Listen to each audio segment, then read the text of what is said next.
G'day Year 11. So I just wanted to put together a short presentation just so that we could look at the basic content that we've gone through. Just a really brief introduction touch on it. You can look and say, well, yeah, I'm familiar with this, I'm not familiar with this, therefore I'll need to do more work.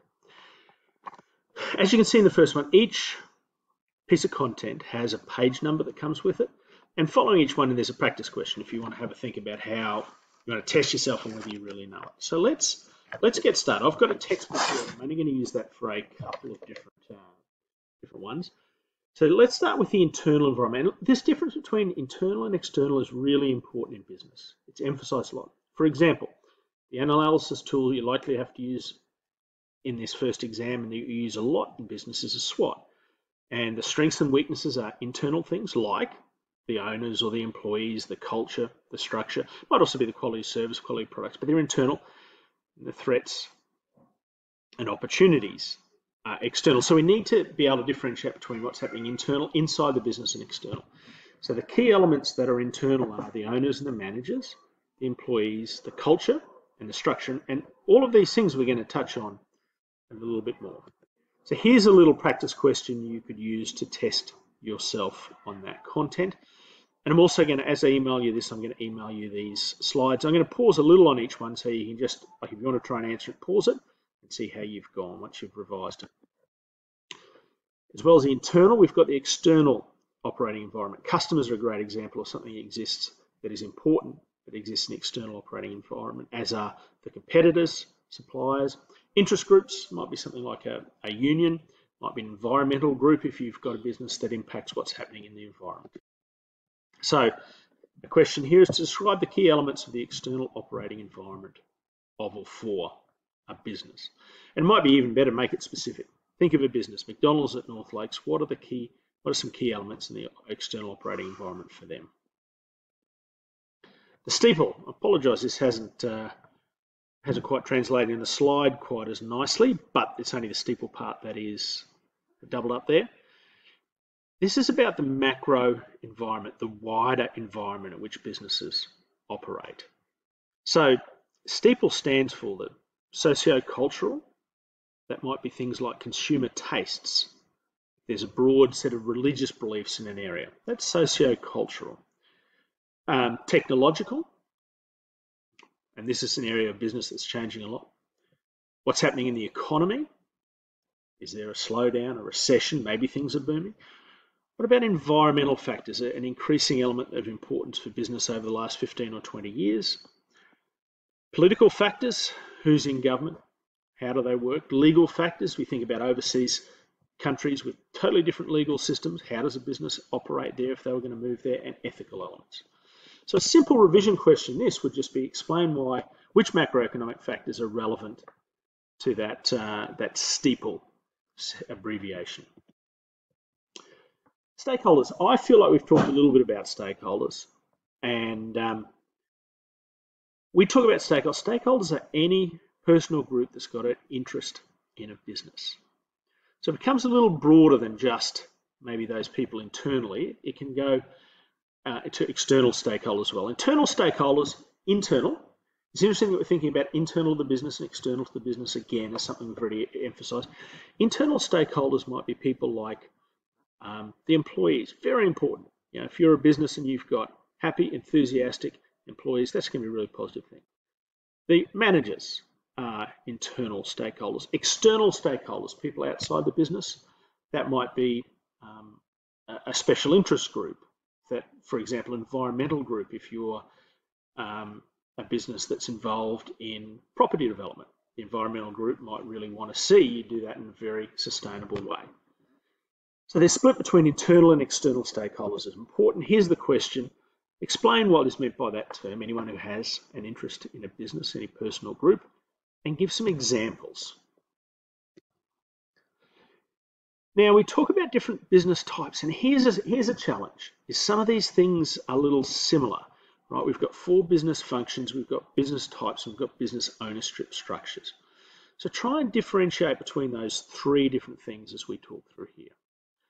So first of all, we've got what we would classify most businesses, just profit-based businesses. They exist in part to provide goods and services to customers to make money The local McDonald's is a profit-based business, as is the local Woolworths. Then you have not-for-profit businesses.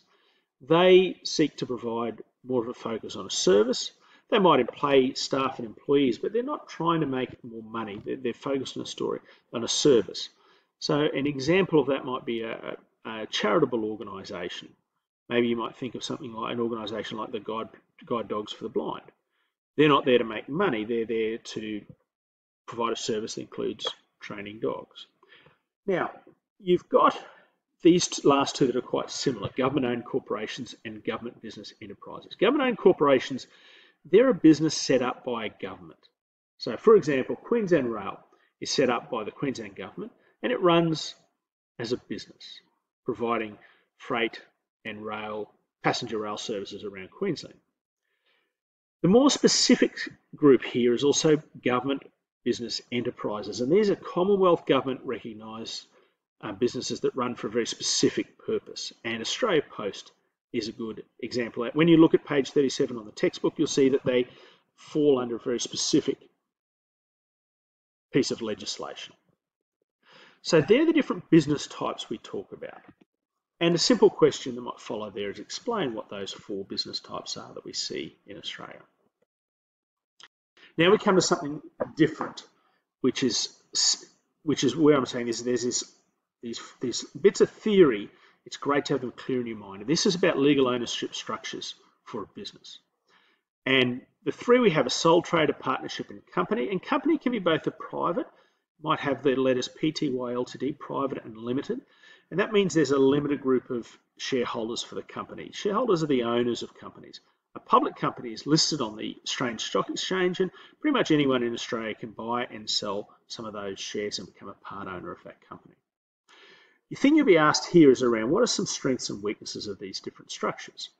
And you'll be thinking of things like a sole trader, you're all alone. You have less ideas, less opportunity to share those things. A partnership, you bring in more people in. A company, you've got a lot of people in there. But the benefit of a sole trader is you get to keep all that money, whereas a partnership, you've got to split it between the partners. And in a company, you might have to split. You see the banks making billions and billions of dollars. Like, that'd be awesome if you're a sole trader, but it's also got to be split between, I would think, almost millions of shareholders for a bank, but many people who are shareholders for a bank.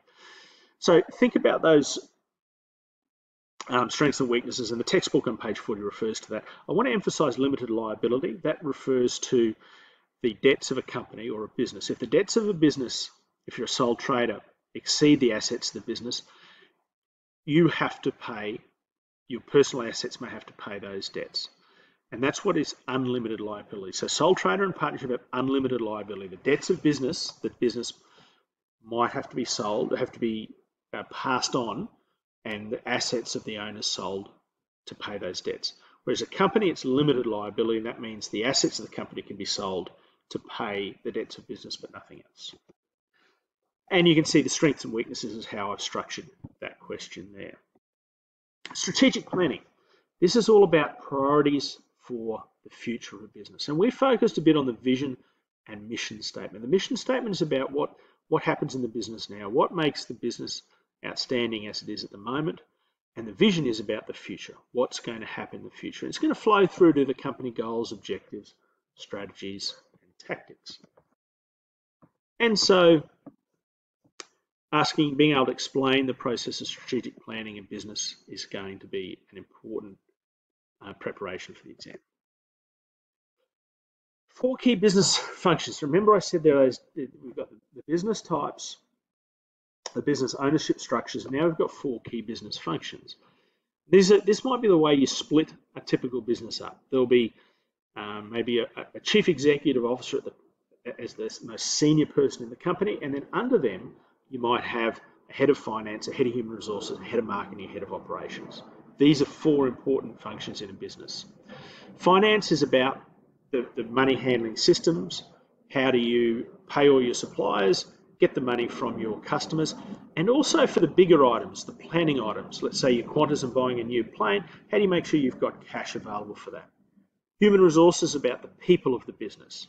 How do you recruit, train, keep and motivate your staff? Marketing, is around advertising, but beyond just advertising, it might be around keeping a customer base of data, a database of customers, those relationships that are important. And operations, what happens, how do you turn the inputs into the outputs and manage the processes involved for that? So being able to explain what each of the 4 key functions is important here. Now, I haven't given you a question for this, and I'll ask you to go to page 81, just as I sneak my eyes down and do the same. You'll see, I think it's a very visual one, and you can see there's discussion of tall and flat organisational structures and some of the differences between those two. A tall means that there's different layers of management. A flat organisational structure means there might be a boss, and then a whole lot of people will report to that boss, less layers. And so different organisations have different needs, including taking into account things like the size of the business and the type of the business. Organisational culture is always an interesting topic, and organisational culture is the shared values and beliefs in an organisation. It's not necessarily seen in formal documents. It can be quite informal, the way we do things around here. You might talk about a caring culture or a profit-driven culture in different situations. So it's that shared values and beliefs of an organisation. It can be influenced by who you recruit. Do you recruit with your preferred culture in mind? How do you train? What skills do you give staff? Managers, leaders, owners of the business displaying the culture that they want to see and rewarding the culture when they see it in action. So a great question is explain what organisational culture is and how it can be influenced in an organisation. Now, the next one is an interesting topic, leadership and management. Leadership, we might talk more about the inspiration, inspiring the followers, having a vision. Leadership isn't necessarily as formal in the place. Anyone in an organisation might be a leader, whereas management often have a position. Then the title may even include manager or something, human resource manager, for example. And their job is more around organisation, scheduling, those sort of tasks, the planning type tasks. And there's some great discussion in the textbook that shows how important both of those are to an organisation. And a question could be to explain that difference and why they're important. Entrepreneurs and intrapreneurs. Entrepreneurs, we'll probably hear a bit about entrepreneurs, particularly in this as we look at these early business stages, the seed stage where the idea is being formed. Entrepreneurs are people who risk their own money to start their business. They develop their idea with the business and they set out on the business on their own. We've talked a little bit about Graham Turner, Flight Centre. He had an idea that built into a travel company and he built it into his own business of Flight Centre. Entrepreneurs work inside an organisation and they have innovative ideas that help improve the organisation. 3M is a manufacturer, amongst other things, a manufacturer of stationery products, and one of their staff invented sticky notes, would have been such an extraordinarily successful product. They had that idea and developed it within the company structure. So a question could be to describe the difference between the two, explain between the two, and what are the benefits an entrepreneur might bring to a company? Why are they valuable? Leadership and management styles, I haven't gone into a lot of detail here, but I've asked you to go and have a look at the two diagrams on page, and I'll just double check this as we go, page 101 and 109. So leadership is about some of the words they use there: vision, confidence, integrity, enthusiasm, knowledge, fairness, and communication. Whereas management, we talk about different styles such as, I might have given you the wrong page here. No, management styles as being autocratic at one end, just giving direct instructions, through to laissez-faire, being very relaxed and open at the other end.